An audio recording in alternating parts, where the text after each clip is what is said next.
ऐसे अपमानजनक शब्दों का प्रयोग आप किसी अन्य आस्था के बारे में कर सकते हैं। तो ये बार बार हिंदू आस्था पर अपमान क्यों करते हैं आप सुविधा के लिए चुनावी हिंदू बनते हैं। क्या मतलब है इसका? हिंदू आस्था का अपमान करना इन लोग की फितरत हो गई है। राहुल गांधी आपको हो क्या गया है? आप बिल्कुल माओवादी एनजीओ से गिर गए हैं क्या? राहुल गांधी के बारे में प्रशांत किशोर की एक टिप्पणी मैंने एक कार्यक्रम में देखी। राहुल गांधी की एक विशेषता है, वो 10 साल से बार बार हार रहे हैं, तो भी समझते हैं कि मैं ठीक हूं। ये राहुल गांधी के एग्जैक्ट शब्द मैं कोट कर रहा हूं। हिंदू धर्म में शक्ति शब्द होता है, हम शक्ति से लड़ रहे हैं। माने हिंदू धर्म के शक्ति की कल्पना से हम लड़ रहे हैं।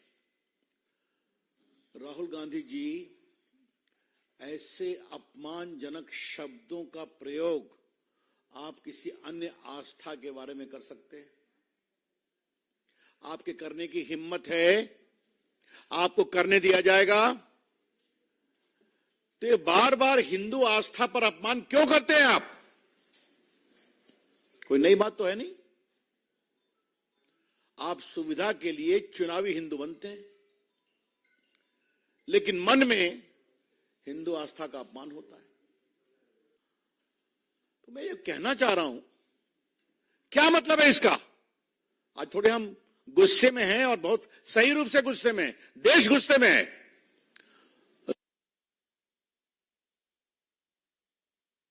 आस्था का इस तरह से वो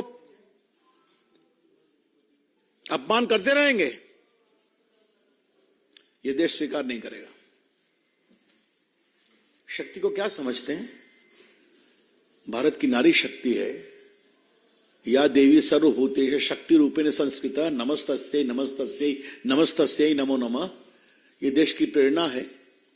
आज प्रधानमंत्री जी ने पूरा दक्षिण भारत की सारी देवियों की चर्चा की है। मां दुर्गा भी शक्ति हैं, मां सरस्वती भी शक्ति हैं, मां लक्ष्मी भी शक्ति हैं, महादेवी भी शक्ति हैं, कामरू कामाख्या भी शक्ति हैं। तो शक्ति तो हर जगह बैठी हुई है ना। तो इस हिंदू धर्म में आप शक्ति निकाल के इस शक्ति का हम विरोध कर रहे हैं। हम इस सोच पर अपनी टिप्पणी करना चाह रहे हैं। बात को काइंडली समझें आप। और फिर मैं यहीं पर आऊंगा, क्या राहुल गांधी किसी अन्य आस्था के मान बिंदुओं पर इस तरह से टिप्पणी कर सकते हैं? उनको करने दिया जाएगा क्या? और ये फिर राहुल गांधी में और स्टालिन में और उनके पुत्र में और मिस्टर ए राजा में कोई अंतर तो है नहीं ना। और जो वो बिहार के पूर्व शिक्षा मंत्री थे, उनका भी हाल वही था। कभी राहुल गांधी ने खुलकर इसका विरोध नहीं किया, कभी नहीं किया। एक प्रोफॉर्मा को टिप्पणी कर दी। तो हम इसकी बहुत भर्त्सना करते हैं और देश इसका जवाब देगा। इस चुनाव में इसको हम जबरदस्त मुद्दा बनाएंगे। हम कहना चाहते हैं, जब लोकतांत्रिक प्रक्रिया चलती है तो देश की आस्था का सम्मान भी उस प्रक्रिया का एक अंग होता है। इस तरह से अगर आप देश की प्रमुख आस्था का अपमान करेंगे तो स्वाभाविक है ये विषय तो उठना चाहिए। क्यों नहीं उठना चाहिए? हिंदू आस्था का अपमान करना इन लोग की फितरत हो गई है और ये सिर्फ वोट बैंक के लिए होता है। Denigrating and castigating Hindu gods, Hindu practices, Hindu ideals have become the biggest theme of the political campaign of the Congress party these days. And this we are saying with full sense of responsibility. अब जरा उनका explanation देखिए। Explanation तो और जोरदार है।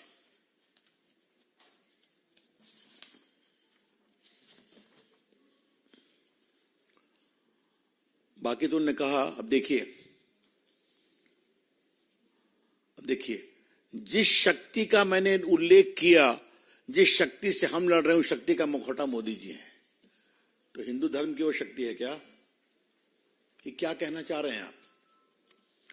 और बाकी तो जो उन्होंने किया वो ऐसी शक्ति जिसमें आज भारत की आवाज को, भारत की संस्थाओं को, सीबीआई, आईटी, ईडी, चुनाव आयोग को, मीडिया को अपने चंगुल में दबोच लिया है। आपको भी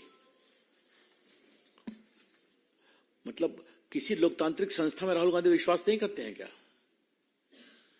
इसलिए कि उनको वोट नहीं मिलता। तो आप अनाप शनाप बकेंगे, देश की आस्था का अपमान करेंगे और आपसे सवाल पूछेगी मीडिया, तो मीडिया चंगुल में है। और चुनाव आयोग पर क्या कहा उन्होंने? अभी तो आपकी पार्टी जीती ना कर्नाटका में और हिमाचल में, यही चुनाव आयोग के माध्यम जीती है ना, उसी ईवीएम के माध्यम जीती है ना। तो क्या कहना चाह रहे हैं आप? दो ही रास्ते हैं, या तो उनको मालूम है कि उनकी हार जबरदस्त होने वाली है तो पहले से ही अपना एलिबाई खोजो, और दूसरा है कि वो ईमानदारी से लड़ना नहीं चाहते हैं। दो ही रास्ते हो सकते हैं ना। और बाकी तो जो उन्होंने बातें कही हैं, उस शक्ति को मैं पहचानता हूं, शक्ति को नरेंद्र मोदी। तो कई हमारे बिहार में बड़े कड़े शब्द होते हैं, बिहार से जुड़े पत्रकार उसको समझते होंगे। मेरे मन में आया उसका प्रयोग करूं मैं, लेकिन फिर कहा छोड़ देते हैं।